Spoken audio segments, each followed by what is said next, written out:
কোরআন কোথা থেকে এসেছে, কিভাবে আসলে সংক্ষেপে কয়েকটি মিনিটে বর্ণনা দিচ্ছি। গাজী কালুর প্রতি কিচ্ছা বলার সময় এখন আর নাই।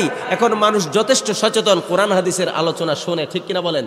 যদিও আমি কোরআন হাদিসের আলোচনা বলার মতন ওরকম কোনো আলেম না, আমি গুনাহগার ছোট্ট মানুষ। আমার জায়গা থেকে আমি সর্বোচ্চ চেষ্টা করবো, এতটুকু করতে পারি। কিন্তু ওই তাফসির করার, কোরআন ব্যাখ্যা করার, আপনাদেরকে নিয়ে জ্ঞান গর্ব আলোচনা করার মতন সেই যোগ্যতা সাহস আমার নাই। কিন্তু আমার জায়গা থেকে আমি চেষ্টা করব কোরআন থেকে কিছু কথা বলার, ইনশাআল্লাহ। কোরআনুল কারীমকে আপনি যদি জিজ্ঞাসা করেন, কোরআন তোমার নাম কি, যদি পরিচয় জানতে চান, কোরআনুল কারীম কোরআন থেকে জবাব দিয়ে দেয়, বাল হুয়া কুরআনুম মাজিদ।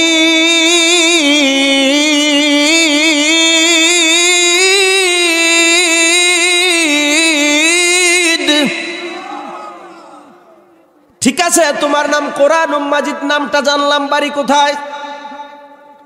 কোরআন কোনো ব্যক্তিগত কথা বলেন না, কোরআন আবার আল্লাহর কোরআন থেকে জবাব দেয়। আল্লাহু আকবার বলেন। কোরআন থেকে জবাব দিচ্ছে।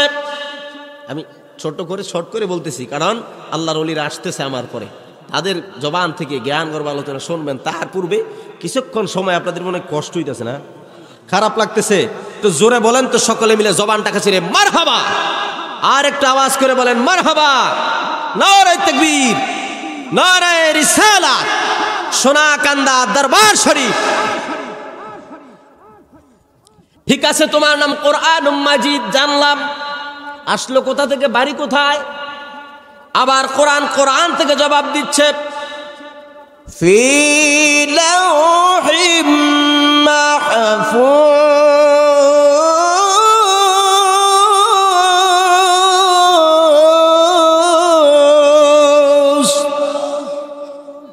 আমার বাড়ি লৌহে মাহফুজে। বুঝলাম নাম কোরআনুম মাজিদ, বাড়ি লৌহে মাহফুজে। কোরআন জানতে চাই, লৌহে মাহফুজ থেকে এত দূর থেকে কেমনে আসলা দুনিয়ায়? প্রশ্ন আসেনি? বাড়ি লৌহে মাহফুজ, ওইখান থেকে দুনিয়ায় কেমনে আসলা? কোরআন আবার কোরআন থেকে জবাব দেয়,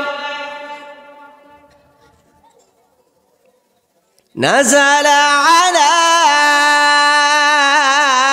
রূহুল আমিন।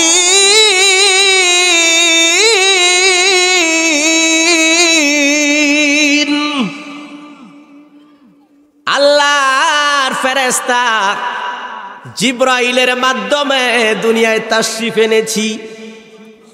আল্লাহু আকবার বলেন। ঠিক আছে, কোরআনুম মাজিদ বাড়ি লৌহে মাহফুজে জিবরাইল আমিন আনছে, তোমারে রিসিভ করছে কে, কার মাধ্যমে আসলা? এবার কোরআন কোরআন থেকে জবাব দেয়, নুজিলা আলা মুহাম্মাদ, নুজিলা আলা মুহাম্মাদ। মুহাম্মদ সাল্লাল্লাহু আলাইহি ওয়াসাল্লামের উপরে দীর্ঘ 23 বছরে কোরআনুল কারীম আমি নাজিল হইছি। আল্লাহু আকবার। ঠিক আছে, সময়টা কখন, এটাও কোরআন থেকে জবাব, শাহরু রমাদানাল্লাযী উনজিলা ফীহিল কুরআন।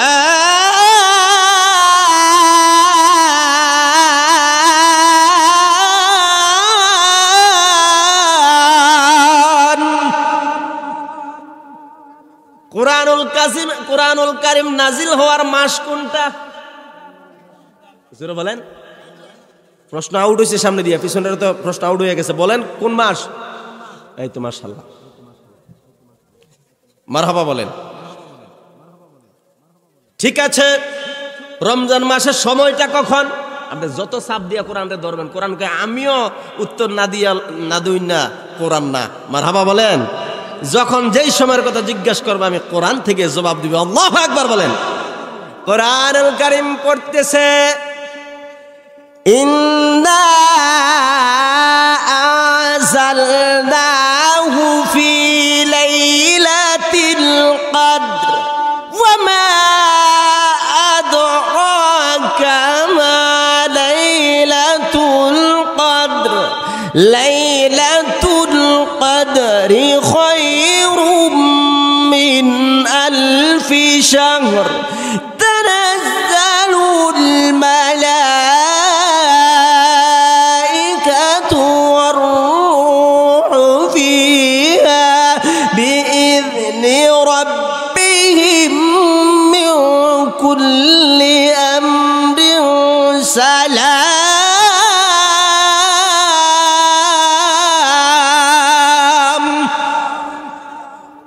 কদরের রাত্রিতে আমি কোরআন নাজিল হইছি।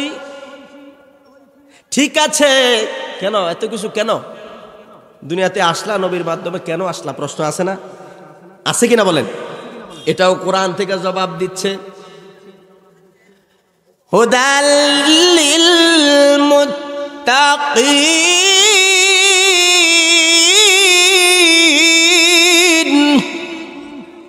হুদাল লিন্নাস।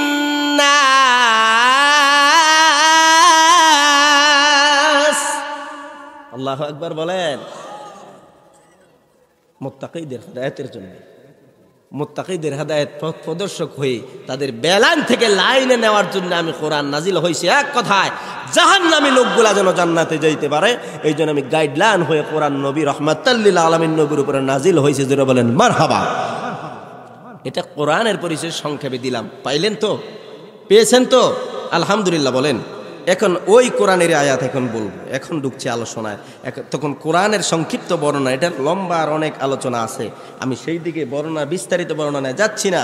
আমি ওই কোরআন থেকে এখন বলছি যে কোরআনে আল্লাহর ওলিদের পক্ষে কথা বলছে। কিছু কুলাঙ্গার সেই আল্লাহর ওলির বিরুদ্ধে আঙ্গুল তোলে, জবানটা খোলে, আছে না নাই? জোরে বলে। আমরা পূর্ব থেকেই, পূর্বপুরুষ আমরা ওলি আল্লাহদের ভক্ত, কারণ রহমতের নবী ঘোষণা, মান আদালি ওলিয়াং ফাকাদ আযানতুহু বিল হারবে, যে নাকি আল্লাহর ওলিদের সাথে ওলিদের দুশমনি করলো, ওলিদের দুশমনি করলো, আল্লাহ তাআলার পক্ষ থেকে যুদ্ধ ঘোষণা আসছে। নাউজুবিল্লাহ বলেন। আল্লাহর সাথে যুদ্ধ করে ফেরাউন, নমরুদ, কারুন, হামান কেউ থাকতে পারছে? আপনি আমি থাকতে পারবো? আল্লাহর সাথে যুদ্ধ ঘোষণা যে করবে তার মতো বেয়াকুব, তার মতো বেয়াদব পৃথিবীর বুকে আর কেউ হতে পারে? আল্লাহর ওলিদের মাহফিলের জন্য আমি আয়াতটা নিয়েছিলাম। মূল আয়াত হলো আমার ইল্লা মান আতাল্লাহ বিকলবিন সালিম। মনে রাখবেন, আপনি পোস্টারের মধ্যে নামের আগে হাজি লেখার জন্য মক্কা মদিনা গেছেন না আল্লাহর সন্তুষ্টির জন্য গেছেন, এটা জানেন কে? জোরে বলেন। আপনি মানুষে নামাজি বলবে, নামাজ না পড়লে কেমন দেখা যায়, খারাপ দেখা যায়, এটা কি মানুষের জন্য গেছেন না? না, উপরে ওয়াজ বন্ধ হয়ে যাবো, পরে আপনারা ধরবো, সবাই সমস্যা হয়ে যাবো, বড় ধরনের সমস্যা। আসেন, খারাপ লাগতেছে আমার। মারহাবা বলেন। মোহাব্বত করে আর কি, সবারে আমার মন চায় সবাই লইয়া, এত বড় স্টেজ তো নাই। আবার নিচে দিলে নিচেই করতাম, এটা ভালো লাগতো। আমি ছোটো মানুষ উপরে, আপনার নিচে বসে রয়েছেন, কোরআনের মোহাব্বতে। নাহলে অন্য কোনো খাতির হইলে আমি এখানে বসতে রাজি না, যেহেতু একটু কোরআনের কথা বলি এই খাতিরেই বসলাম। নাহলে আপনারা বাবার বয়সে, দাদার বয়সে নিচে বসে আছেন, আসলেই খারাপ লাগে, কিন্তু কোরআনের মোহাব্বতে আপনারা বসে আছেন, ঠিক কিনা বলেন? অন্য সময় হলে এত উপরে নিচে হতো না, সমান সমানই হতো। ভালো আছে সবাই আপনারা মোহাব্বতের, উনি যেমন একটু বেশি আগ্রাহী করে মোহাব্বত করে আর কি। আলহামদুলিল্লাহ বলেন। আল্লাহর কাছে দোয়া করছি এই মুহূর্তে মনের গভীর থেকে, আল্লাহ, যে মানুষগুলো আলেমদের ভালোবাসে, মোহাব্বত করে, তোমার কাছে ভিক্ষা চাই আল্লাহ, তুমি দয়া করে, মায়া করে এই মানুষগুলা আমি যেই এক প্যান্ডেলের ভিতরে দেখতে পাচ্ছি, আল্লাহ হাশরের ময়দানে আর কিচ্ছু চাই না, এই সমস্ত লোকগুলো আমাদের একটা জান্নাতে জায়গায় দিও। জোরে কোন আমিন, জোরে কোন আমিন। অনেকে আমিন নাও কইতে পারে যে ডাইনে বামে তার শত্রু আছে, হুজুর এই দোয়া করছে, এই দোয়ার পক্ষে আমি না। কারণ কি? হ্যাঁ, লোকে সারা জীবন দুশ্মনী, হ্যাঁ লোকে আমি আবার জান্নাতেও থাকবো, এই জান্নাতে জাহান্নামে যাওনি বালা। নাউজুবিল্লাহ কইতেন না? এক ইয়েতে ওয়াজ করলাম স্বামী স্ত্রীর মহাব্বত নিয়ে, পরে বললাম স্বামী স্ত্রী যে 70টা হুর থাকবে জান্নাতের মধ্যে, ওয়াজ তো আপনারা শুনছেন না? জান্নাতে হুর থাকবে খেদমতের জন্যে। তো স্ত্রী বলতেছে যে এই হুর থাকলে তো তুমি, মানে স্বামীরা, স্ত্রীরা স্বামীর বাঘ অন্য কাউকে দিতে রাজি? কথা কয় না, রাজি। তো হুরের দিব এটাও রাজি না, কয় হুর টুর দরকার কি, এত আমি আসি না। তো ওই মাহফিলে বলতেছে হুজুর জান্নাত কি হুর 70টা? জি 70টা দিবে। কয় আমগো তাইরে না দিলে হয় না? আমাকে কারে? আমগো ঘরের তাইরে, আমাকে ঘরের কি সমস্যা? কয় না, হ্যাঁ আমার জীবন আংরা বানাই লেগেছে, 70টা বছর শেষ করে লেগেছে, আবার এই জান্নাত গিয়াতে জান্নাতটা জাহান্নাম বানাই লেবে। এরকম মহিলা আছে না নাই? আছে না নাই? এক হুজুর ওয়াজ করতেছে, এরকম কুলাঙ্গার মহিলা, বেয়াদব মহিলা, স্বামীর অবাধ্য মহিলা আছে না নাই? এক মুরব্বী দাঁড়ায় মাহফিলে বলতেছে, হুজুর এটা আমাকে গরই আছে। কয় রে আপনি মাহফিলে বলতে গেছেন কি? কয় না, আমার 80 বছরের জিন্দগি তামা করে লাইছে। আমারে এই কিয়ের মধ্যে দিয়ে রাখা, এই যে রুটি, আপনার কি বলে, তাওয়া বলেন না, আমাদের গাজীপুর ভাষায় তাওয়া বলে, তাওয়ার মধ্যে দিয়ে রাখা, ফিরাজের মধ্যে মাঝ মধ্যে গেলে উল্টায় দেয়। জীবনটা ধ্বংস করে লাইছে। এরকম মহিলা আছে না নাই? আপনাকে এলাকায় নাই? আরে নাই, আরে এরকম থাকলে আমি কি আপনাকে এলাকাতে নিতাম? ভালো, বিপদ ফালায়েন না আমার। আলহামদুলিল্লাহ আমি ভালো আছি, মারহাবা বলেন, আলহামদুলিল্লাহ বলেন না, আর জোরে কইেন না, বিপদ ফালায়েন না আমারে। ভালো, আলহামদুলিল্লাহ আমি আসলে ভালো আছি। আপনারাও যেন ভালো থাকেন, আল্লাহর কাছে দোয়া করি, পড়ে না আমিন। আপনি এক কথায় যার জন্যে, মানুষের জন্য করলেন না আল্লাহর জন্য করলেন, এটা জানবে কে? ঘোষণাকার, দলিল কি? ইল্লা মান আতাল্লাহা বিকলবিন সালিম।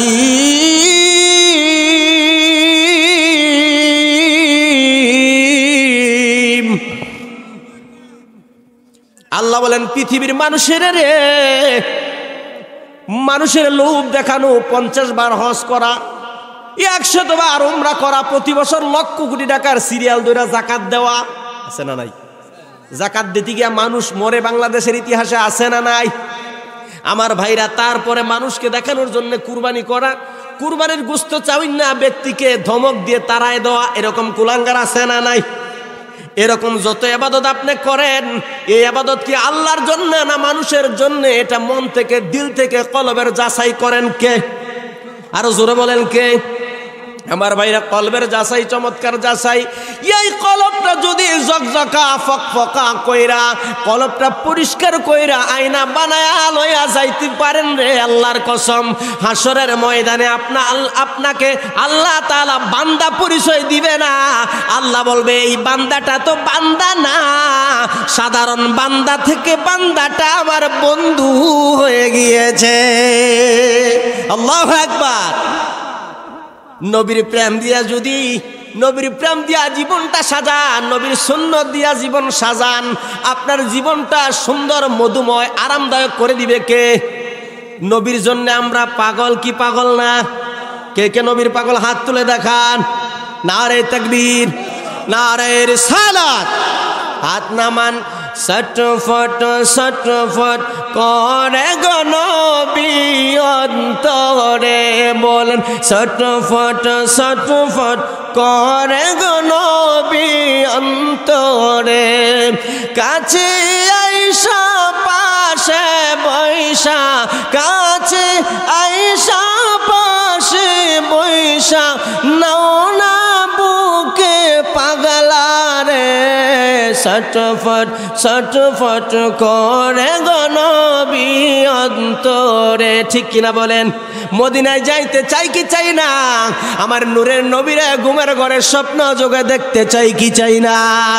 আপনার আমার বিশ্বাস আকীদা হলো, আমার নূরের নবী আপনার আমার কুরে ঘরে আসতে পারে কি পারে না? আপনি নবীর সত্যিকারের আশিক হইতে পারলেন, ইয়াশা নামাজ আদায় করে ওযু থাকা অবস্থায়, আমলটা ফাঁকে দিয়ে দেই, ওযু থাকা অবস্থায় আপনি যদি রে দুরূদ শরীফ পড়তে পড়তে ঘুমায় যান, মহাব্বতটা যত বেশি হবে, ঘুমের ঘরে আমার নূরের নবীজি নসিবটা ভালো হলে দিদার দিয়ে দিতে পারে। ঠিক কিনা? আমার নবী আসতে পারে কি পারে না? সেই ক্ষমতা দিয়েছে কে? আরো জোরে বলুন কে? ও হে নবী আমায় দয়া করো, তোমার দিদার দিয়ে ধন্য করো। ও হে নবী আমায় দয়া করো, তোমার দিদার দিয়ে ধন্য করো। তোমার প্রেমেতে পাগল আমি, শয়ন স্বপনে খুঁজি দিবাজ আমি। তোমার প্রেমেতে পাগল আমি, শয়নে স্বপনে খুঁজ দিবাজ আমি, তাই দিদার দিয়ে মন শান্ত কর, দিদার দিয়ে মন শান্ত কর, নবীর দিদার দিয়ে ধন্য কর, তোমার দিদার দিয়ে ধন্য কর। ও হে নবী আমায় দয়া কর, হে নবী আমায় দয়া কর, তোমার দিদার দিয়ে ধন্য করো। আল্লাহ সবার যেন নবীর জিয়ারত নসিব হয়, জোরে জোরে কোন আমিন। আমার ভাইরা, বন্ধুরা, বাবারা, কলবের যাচাই আল্লাহ করবে এটা বুঝার জন্যে আজ থেকে প্রায় হাজার বছর আগে পূর্বেকার ঘটনা এটা। আপনারা তো ইউসুফ পয়গম্বরের নাম শুনছেন নাকি শুনেন নাই? একটু জোরে বলেন বাবা, খারাপ লাগতেছে, কষ্ট হইতেছে। ইউসুফ, তার ইতিহাস আপনারা জানেন, সেই দিকে আমি যাব না। এই যে কলবের যাচাইয়ের ব্যাপার আমি যে বললাম, কলবটা আল্লাহর কাছে লয়ে গেলে আল্লাহ আপনার কলব দিয়ে, আল্লাহর কুদরতি চেহারা আপনার কলব দিয়া দেখবে। সুবহানাল্লাহ। ইউসুফ আজকে মিশরের প্রাইম মিনিস্টার, খাদ্য অর্থ মন্ত্রণালয় সব ইউসুফ পয়গম্বরের হাতে। খবর পেয়েছে কানান থেকে, আমার বন্ধুটা, বাল্যকালের বন্ধু, আজকে মিশরের প্রাইম মিনিস্টার। কিন্তু যার বন্ধু সে একেবারে গরিব, সে কি রওনা দিয়েছে বিশাল লম্বা সফর। ইউসুফ পয়গম্বর মিশরের প্রধানমন্ত্রী, প্রধান গেটের মধ্যে যাইয়া কোনো পারমিশন নাই, ডাইরেক্ট ঢুকতেছে পাগলা। মাথার মধ্যে গাঠি লইয়া জীর্ণ শীর্ণ ছিঁড়া জামা কাপড় পয়রা ঢুকতেছে। এই কে আপনি? আমি ইউসুফ, তোমাদের বাদশাহ, তার বাল্যকালের বন্ধু। আরে আপনি পারমিশন নাই, এটা প্রধানমন্ত্রীর কার্যালয়, মন চাইলেই কি ঢুকতে পারবেন নাকি? পুলিশের কথা তো আসলে ভুল না, ঠিক কিনা বলেন? তারা চাকরি করে, চাকরির গোলাম, কোনো পারমিশন লাগে না। আমার বাল্যকালের বন্ধু, বন্ধুর বাড়িতে গেলে কোনো পারমিশন লাগে না। আসলে তার কথাটাও তো ঠিক, ঠিক কিনা বলেন? কি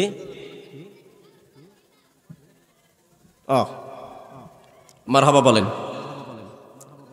প্যান্ডেল মাশাআল্লাহ ভইরা গেছে, কিন্তু যারা স্টেজে প্যান্ডেলে দাঁড়ায় আছেন, এই যে ডান পাশে, এরা একটু বসে গেলে সুন্দর হয়। নজরুল ইসলাম আল কাদির সাহেব চমৎকার করে জমায়ে গেছেন। তারপরে তো অনেকেই আসছেন মাশাআল্লাহ, প্যান্ডেল ভরপুর হয়েছে না আলহামদুলিল্লাহ। এই যে এই লোকগুলা বসলে মোটামুটি একটা পরিবেশ হয়। এই যে হাতে গোনা 2-4-5 জন লোক বসলে এই জায়গাটা সুন্দর হয়। এই যে মুরব্বী দাঁড়ায় আছে, মুরব্বীও তো অনেক কম জানা, বিপদ, মানে যুবকেরা যারাই দাঁড়ায় আছে, আমার মুরব্বী বাবারা আছে, যুবক ভাইরা আছে, একটু বসে যান, পরিবেশটা সুন্দর হয়। তারপরে আমরা যথেষ্ট সুন্দর পরিবেশ আছে আলহামদুলিল্লাহ বলেন। বন্ধুর বাড়িতে গেলে কোনো পারমিশন লাগে না। পুলিশ কয় প্রধানমন্ত্রীর কার্যালয়ে গেলে অবশ্যই দরখাস্ত লাগে, পারমিশন লাগে। দুইজনের কথাই দুই জায়গা থেকে, দুই অ্যাঙ্গেল থেকে কিন্তু ঠিক। এখন কে হার মানবে? কেউ হার মানে না। ধাক্কায়া গুইসায়া সারাদিন লোকটারে কত অপমান অপদস্থ করলো, যায় না। সর্বশেষ ওই জীর্ণ শীর্ণ পোশাক পরা ব্যক্তিটা ডাক দিয়া কয়, পুলিশ রে, ও পুলিশ, আর কিছু চাই না, একটু বলতে পারবানি? লিখিত দরখাস্ত দেওয়ার শর্ত আছে বিদায় আমি যাইতে পারলাম না, আমি এটা দিব না, আমি দিতে পারলাম না। একটু খবরটা পৌঁছাইতে পারবানি তোমাদের বাদশাহ ইউসুফের কাছে? কেনা থেকে উমুক একটা বর্ণনা দিবা, আমার বর্ণনা, আমার নাম, আমার বাবার নাম, আমার গ্রামের নাম, এগুলা একটু বর্ণনা দিবা, এতটুক দিলেই আমার হবে। এক পুলিশ আরেক পুলিশকে বলে, লোকটারে সারাদিন কত মারলাম, কত ধাক্কাইলাম, অপমান অপদস্থ করলাম, লোকটা গেল না, এতটুক অন্তত পক্ষে করা যায়, ঠিক কিনা বলেন? সব পুলিশ তো একরকম না, সব পুলিশ একরকম। ও ভাইরা, একটু গভীর মনোযোগ দেন, মনটাকে নরম করে দেন। চমৎকার ইন্টারেস্টিং আলোচনা আমার ভাইরা।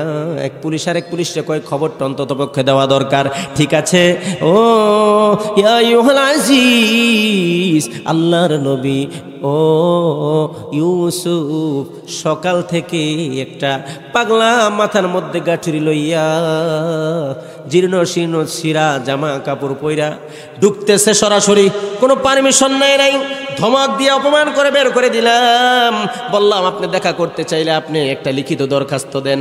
বলে না, বন্ধুর বাড়িতে গেলে কোনো দরখাস্ত লাগে না। কি বর্ণনা, ওনার নাম, ওনার বাবার নাম, ওনার গ্রামের নাম সব ঠিকানা দিয়েছে। পরে ইউসুফ পয়গম্বর চোখের পানি ধাঁধা করে ছেড়ে দিয়েছে। পুলিশ রে, কোনো সন্দেহ নাই ইনি আমার ভালো বন্ধু। এবার তো পুলিশের মাথা গরম। আরে বাদশা তো স্বীকার করে ফেলেছে, সারাদিন যে তার মারলাম, সাইজ করলাম, অপমান অপদস্থ করলাম, এখন কি হবে? যা আমার বন্ধু রে, বিশেষ দরখাস্ত, বিশেষ সংবর্ধনা দিয়া, ভিআইপি সংবর্ধনা দিয়া তাকে রিসিভ করো। ঠিক আছে, রাজা মহাশয় বাদশার কথা মানার জন্য তারা চলে আসলো। এবার আয়সা বলতেছে, সারাদিন বলছে পাগলা, ফকির, বিভিন্ন রকমের শব্দ চয়ন করেছে, তুচ্ছ তাচ্ছিল্য করেছে। এবার আয়সা বলতেছে স্যার, কি বলে জোরে বলেন, আমার দিয়ে আবার স্যার কয়, সারাদিন এত অপমান অপদস্থ করলো, কয় ম্যানেজ করার চেষ্টা করতেছে। কমলা খাবেন? খাই না কমলা আমি। খাইছে রে, উপায় না, চাকরি নেই, চাকরি নেই, এখানেই চাকরি শেষ। কমলা বলে খায় না, সারাদিন না খাইয়ে পড়ে রয়েছে, অন্যজন একটু সুযোগ পাইছে, কয় কমলা খাই না। ও স্যার, আমরা চাকরি করে খাই, এটা আমাদের ডিউটি পালন করেছি। আপনি বন্ধু পরিচয় দিয়েছেন, কিন্তু কোনো প্রমাণ তো নাই, বিদায় আমরা ঢুকতে দিতে পারলাম না। অনুরোধ, আপনি ইউসুফ পয়গম্বরের বন্ধু, এটা জানি না, কিন্তু আপনার বন্ধু ইউসুফ তো এখন স্বীকার করে ফেলেছে। যান, এই যে দেখেন 1 নাম্বার গেট, 2 নাম্বার, 3, 4, 5, 6, তারপরে 8 দরকার নাই। এই যে দেখেন 8 নাম্বার পর্দাটা নড়তেছে, এই পর্দার ভিতরে আমাদের কারো যাবার ক্ষমতা নাই। আল্লাহু আকবার। এটা কেন পর্দা দেওয়া হলো? আপনার বন্ধু ইউসুফ এমন সুন্দর চেহারার অধিকারী, আপনার বন্ধু ইউসুফ, যার চেহারার আলোতে তামাম প্রাসাদটা আলোকিত হয়ে গিয়েছে, যার চেহারার আলোতে দ্বিতীয়ত কোনো লাইট লাগে না, কোনো আলো লাগে না। যান ছোট্ট করে বলি, ইউসুফের বাল্যকালের বন্ধুটা ঢুকে গেল। এবার সালাম দিল, সালাম বিনিময় করলো, মোলাকাত হলো। বন্ধুরে খুশি হও না? বুঝে হ্যাঁ, অবশ্যই খুশি হয়েছি। ও বন্ধু, বহুদিন পরে দেখা। বলে হ্যাঁ, আমার তো ভালো লাগছে, অনেকদিন পরে। সেই বাল্যকালের বন্ধু তুমি? ও বন্ধু, তুমি তো বসছো সিংহাসনে। ইউসুফকে বলতেছে, আমি বসবো কোথায়? বলে বন্ধুরে, আমার বাড়িতে আসছো, তুমি কোথায় বসবা এটা তোমার টেনশন না, তুমি কোথায় বসবা এটার দায়িত্ব আমি ইউসুফ। সুবহানাল্লাহ। আসলে তো তাই, আমার বাড়ির মেহমান, তুমি কোথায় বসবা তোমার টেনশন না। আমি বসেছি সিংহাসনে, তুমি বসবা আমার পাশের সিংহাসনে। জোরকন মারহাবা।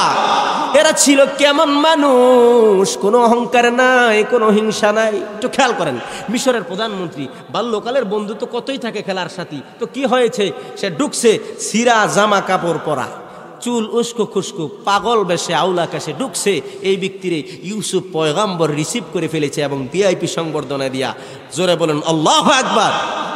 ও ইউসুফ এবার বসলো। যার বাবা নাই রে, আজকে বুঝবেন বাবা কারে করে, মা কারে কয়। যারা বাবারে হারাইছে রে, তামাম পৃথিবী এক প্রান্ত থেকে অপর প্রান্ত পর্যন্ত যদি তন্ন তন্ন করে খোঁজা হয়, নিজের বাবার মতো একটা চেহারা খুঁজে পাওয়া যাবে না। পৃথিবীর সমস্ত মহিলাদেরকে যদি তন্ন তন্ন করে খোঁজা হয়, নিজের মার মতো এত মায়াবী চেহারা খুঁজে পাওয়া যাবে না। কথা কোন ঠিক কিনা? ওই দুঃখিনী মা যারা হারাইছ রে, আমার যুবকেরা রাস্তাঘাটে দোকানপাটে যারা হাঁটতেছ, আমার মুরব্বী বাবারা, এখনো যারা মাহফিল আসতে পারলেন না, আপনার পায়ে আমার হাত দিয়ে বলি রে, আমার বাবা হারা মা হারা সন্তানেরা রে, কেমনে এমন মা হারা, কেমনে মা ভোলা বাবা ভোলা সন্তান হইলা। মা কবর জগৎ থেকে, বাবা কবর দেশ থেকে এতিমের মতো রুহানি হালতে ঢাকাই রইছি রে।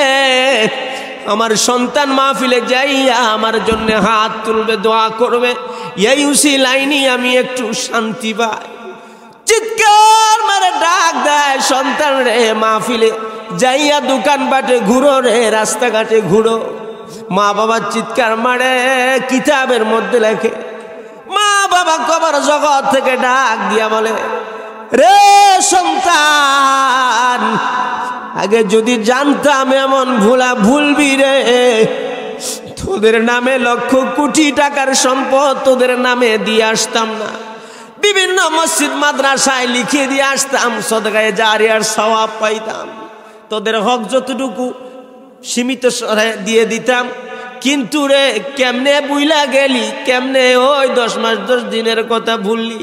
বাবা চিৎকার মারে কবর থেকে, কেমনে বুইলা গেলি? আজকে বলি যারা বাবার পাগল মার পাগল বসে যান, 2টা মিনিট চোখের পানি ছেড়ে দেন। আলহামদুলিল্লাহি রাব্বিল আলামিন ওয়াসসালাতু ওয়াসসালামু আলা আশরাফিল আম্বিয়া ওয়াল মুরসালিন। ربنا فاغفر لنا ذنوبنا وكفر عنا سيئاتنا وتوفنا مع الأبرار. ربنا هب لنا من أزواجنا وذرياتنا قرة أعين واجعلنا للمتقين إماما. رب ارحمهما كما ربياني صغيرا. اللهم رب ارحمهما كما ربياني صغيرا. আল্লাহ তাআলা তোমার কুদরতি নজর দিয়া তাকায় দেখো, পাহাড় আমলাব দক্ষিণ পাড়া মরহুম হাজী মোহাম্মদ দেওয়ান আলী মোল্লা সাহেবের বাড়ি প্রাঙ্গণে 59তম বার্ষিক ইসালে সওয়াব ওয়াজ ও দোয়ার মাহফিলে তোমার পাগল বান্দারা চোখের পানি ছাইরা কি জন্য কান্দে আমি জানি না। কার কি অভাব, কি আশা লইয়া রে আজকের মাহফিলে পাগল পাড়া হইয়া কান্দে রে আল্লাহ, আমি জানি না। আমার মতো কে জানি রে বাবা হারায়া বাবা বাবা বলে কান্দে আল্লাহ, কে জানি রে মা মা কইরা কান্দে আল্লাহ রে। এই মুহূর্তে আমাদের সকলের মা বাবার তামাম জিন্দেগির গুনাহ খাতাগুলি মাফ করে দাও। আজকের এই মাহফিলে যারা হাজির হয়ে গেল, ইয়েতিমের মতো 2টা হাত তোমার দরবারে বাড়াই দিল রে আল্লাহ। কার মনে কি দরখাস্ত জানি না, তুমি অন্তর্যামী, অন্তরের খবর রাখো আল্লাহ। সকলের মনের নেক দোয়াগুলি কবুল আর মঞ্জুর করে না মাবুদ। আজকে হাদিয়া যা মঞ্জুর করেছ কোটি গুণে বাড়াইয়া সোনার মদিনায় নবী পাকের রওজা মুবারকে হাদিয়া পৌঁছে দাও। तमाम নবীন সিদ্দিকিন শুহাদা সালেহিন তোমার ওলি আল্লাহ গাউস কুতুব যায় যেখানে শুয়ে আছে সকলের নিজ নিজ রূহে আজকের হাদিয়া পৌঁছে দাও।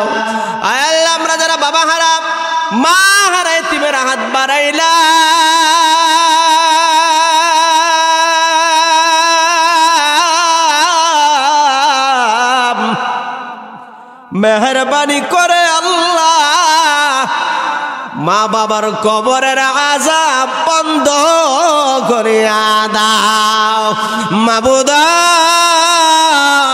ও আমার প্রাণের আল্লাহ, আব্বা আম্মা যারা শুইছে আল্লাহ কবরে, একটু ডাক দেন না আল্লাহ, ডাক দেন না আল্লাহ, ডাক দেন না ইয়া আল্লাহ, ইয়া আল্লাহ, ইয়া আল্লাহ।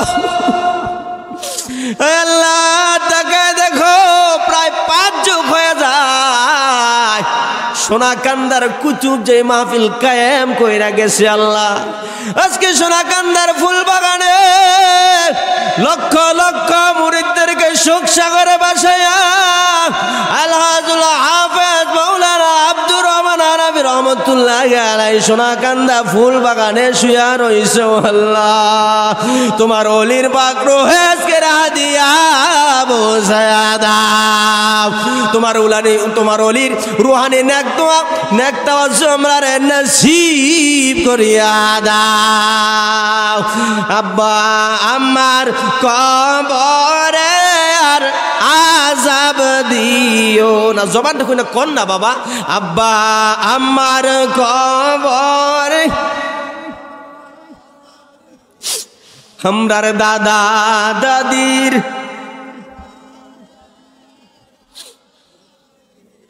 আমরার নানা নানির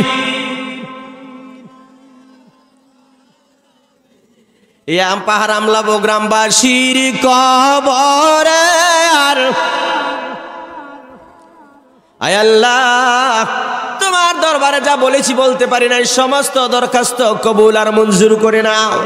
আয় আল্লাহ জনাব সাকিব নামে আমাদের কালীগঞ্জ মেন্দিপুর ওনার বাড়ি, দোয়া চেয়েছে, বাচ্চাটা দুনিয়াতে আসছে তোমার হুকুমে, আবার বিদায় হয়ে গিয়েছে, তুমি নিয়ে গিয়েছো আল্লাহ রে। আবুল দাদা দোয়া চেয়েছে বিশেষভাবে, কতজনের নাম বলবো, ভিক্ষা চাই। আয় আল্লাহ আমার সামনে ডানে বামে যারা বসে আছে পর্দার আড়ালে আমার অসংখ্য মা বোনেরা হাজির হয়েছে গো আল্লাহ, ভিক্ষা চাই। কতজনের নাম বলবো, তুমি তো সবার নাম জানো, যার মনে যা দরখাস্ত কবুল আর মঞ্জুর করে না আল্লাহ রে। হাজী মোহাম্মদ তাজুল ইসলাম মেম্বার সাহেব সহ আলামিন কাকা সহ আমার শ্বশুর আব্বা শাশুড়ি আমার বোনেরা ভাইরা সহ এই পাহাড় আমলাবো গ্রামবাসী সবার জন্য তোমার কাছে ভিক্ষা চাই, সকলের মনের নেক দোয়া কবুল আর মঞ্জুর করে নাও। রব্বানা তাকাব্বাল মিন্না ইন্নাকা আনতাস সামিউল আলিম ওয়া তুব আলাইনা ইন্নাকা আনতাত তাওয়াবুর রহিম। মৌত নিদান কালে মুদের জবানে জারি করে দিও লা ইলাহা ইল্লাল্লাহু মুহাম্মাদুর রাসূলুল্লাহ সাল্লাল্লাহু আলাইহি ওয়াসাল্লাম।